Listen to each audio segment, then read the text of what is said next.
আসসালামু আলাইকুম। আজকে সর্বশেষ সংবাদ জানাবো আমি নুসরাত। প্রথমেই জানিয়ে দেব সংবাদ শিরোনাম।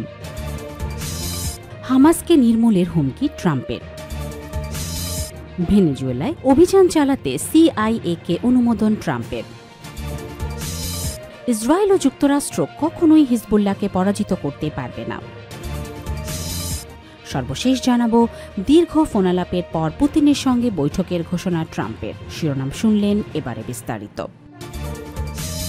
হামাসকে নির্মূলের হুমকি ট্রাম্পের। ফিলিস্তিনি স্বাধীনতাকামী সংগঠন হামাসকে হুঁশিয়ারি করেছেন যুক্তরাষ্ট্রের প্রেসিডেন্ট ডোনাল্ড ট্রাম্প। বলেছেন, হামাস গাজায় হত্যাযজ্ঞ চালালে তিনি তাদের নির্মূল করতে বাধ্য হবেন। খবর আল জাজিরার।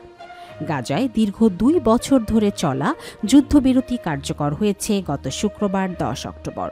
উপত্যকাটিতে এখনও ছড়িয়ে আছে কেবল ধ্বংসস্তূপ। জাতিসংঘের হিসেব অনুযায়ী 2 বছরের অব্যাহত বোমা বর্ষণে প্রায় 7 কোটি টন ধ্বংসাবশেষ জমেছে, যা 13টি পিরামিডের সমান। গাজায় সরকারি গণমাধ্যম জানাচ্ছে, এই ধ্বংসস্তূপের নিচে এখনও অসংখ্য মৃতদেহ এবং অবিস্ফোরিত বোমা রয়েছে। এদিকে যুদ্ধবিরতির মধ্যেও থামেনি ইসরায়েলি হামলা। একদিনে নিহত হয়েছেন আরও কয়েকজন ফিলিস্তিনি।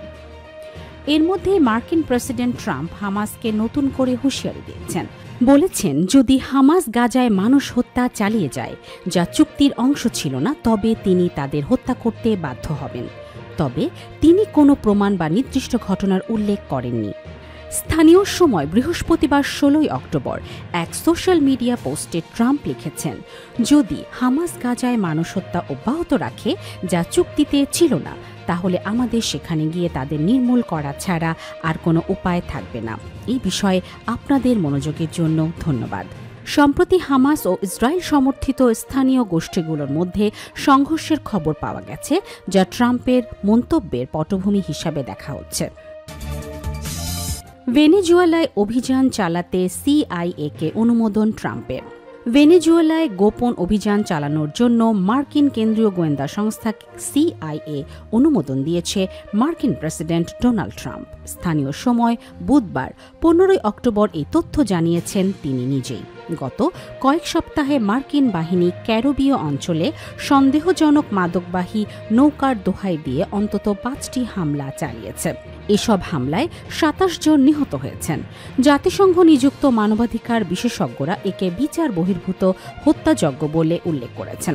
হোয়াইট হাউসের দেয়া বক্তব্যে ট্রাম্প ইঙ্গিত করেছেন, ভেনেজুয়েলা অঞ্চলের মাদক পাচার ঠেকাতে স্থলভাগেও অভিযান চালানোর পরিকল্পনা করছে যুক্তরাষ্ট্র। নিউ ইয়র্ক টাইমসের এক প্রতিবেদনে বলা হয়েছে, ট্রাম্পের অনুমোদনের কারণে সিআইএ একতরফাভাবে বা যে কোনো বিস্তৃত মার্কিন সামরিক কার্যক্রমের অংশ হিসেবে ভেনেজুয়েলায় অভিযান চালাতে পারবে।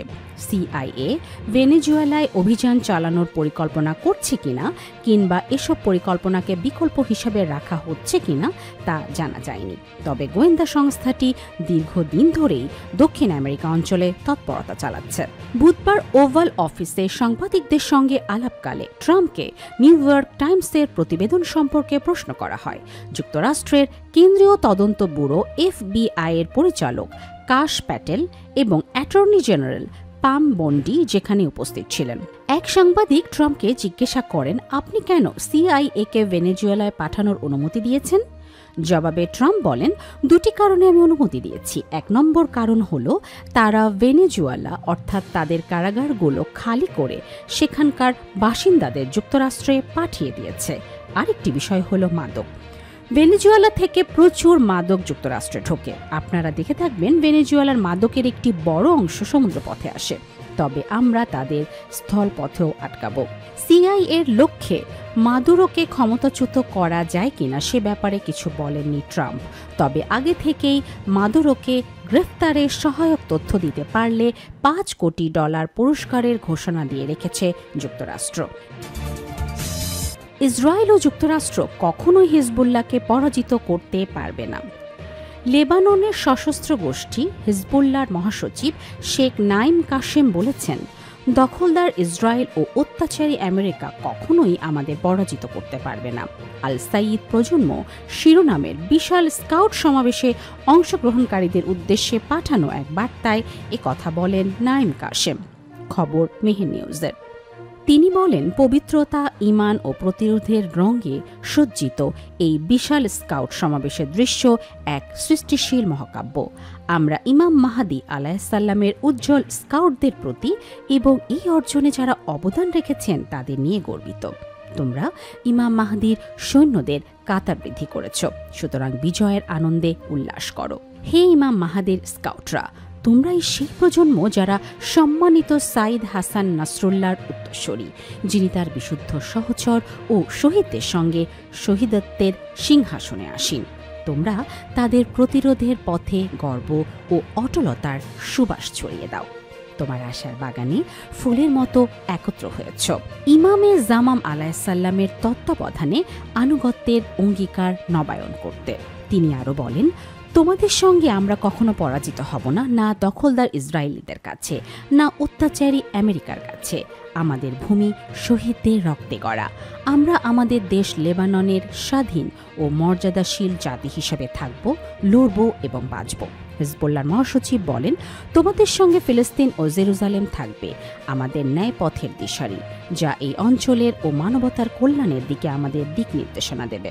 বার্তার উপসংহারে নাইম কাশেম বলেন, তোমাদের সঙ্গে আমরা সর্বোচ্চ ত্যাগের মধ্য দিয়ে চ্যালেঞ্জ মোকাবেলা করব, আর আমাদের পতাকা থাকবে উঁচু ও অটুট, ইনশাআল্লাহ।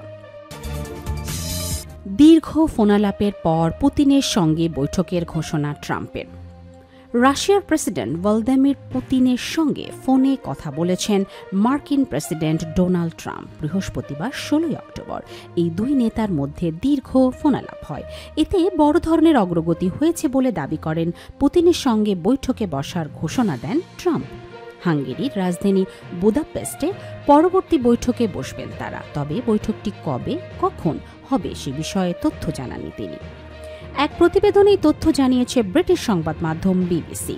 প্রতিবেদনে বলা হয়েছে, শুক্রবার 17 অক্টোবর ট্রাম্পের সঙ্গে বৈঠক করতে হোয়াইট হাউসে যাওয়ার কথা ইউক্রেনের প্রেসিডেন্ট ভলোদিমির জেলেনস্কির। এতে যুক্তরাষ্ট্রের তৈরি টমাহক ক্ষেপণাস্ত্র সরবরাহে ট্রাম্পকে রাজি করানোর চেষ্টা করতে পারেন তিনি। এই বৈঠকের ঠিক একদিন আগে পুতিনের সঙ্গে বৈঠকে বসার ঘোষণা দিলেন ট্রাম্প। জানুয়ারিতে দ্বিতীয় মেয়াদে প্রেসিডেন্ট হিসেবে দায়িত্ব নেওয়ার পর পুতিনের সঙ্গে এটিই হবে তার দ্বিতীয় বৈঠক। এর আগে গত আগস্টে যুক্তরাষ্ট্রের আলাস্কায় দুই নেতা বৈঠকে বসেন, তবে ইউক্রেন যুদ্ধ বন্ধে ওই বৈঠকে কোনো অগ্রগতি হয়নি।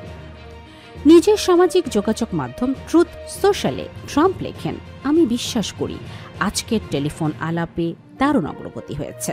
মার্কিন প্রেসিডেন্ট আরও জানান, রাশিয়া ও ইউক্রেনের মধ্যে এই অগৌরবজনক যুদ্ধ বন্ধ করা যায় কিনা তা দেখতে তিনি এবং পুতিন হাঙ্গেরির বুদাপেস্টে বৈঠক করবেন, যেখানে বৈঠকের বিষয়ে উভয়ে সম্মত হয়েছেন।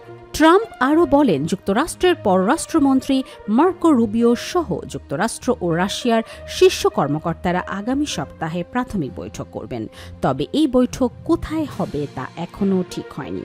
শান্তি চুক্তিতে পৌঁছাতে রাশিয়া রাজি না হওয়ায় ট্রাম্প সম্প্রতি পুতিনের প্রতি ক্রমেই হতাশা প্রকাশ করে আসছিলেন। এরপর ট্রাম্পের এই ঘোষণা পুতিনের সঙ্গে তার সম্পর্কের সর্বশেষ নাটকীয় পরিবর্তন হিসেবে দেখা হচ্ছে।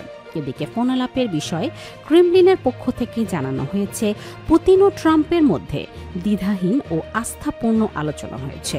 দুই নেতার বৈঠক আয়োজনে কাজ শুরু করছে ক্রেমলিন।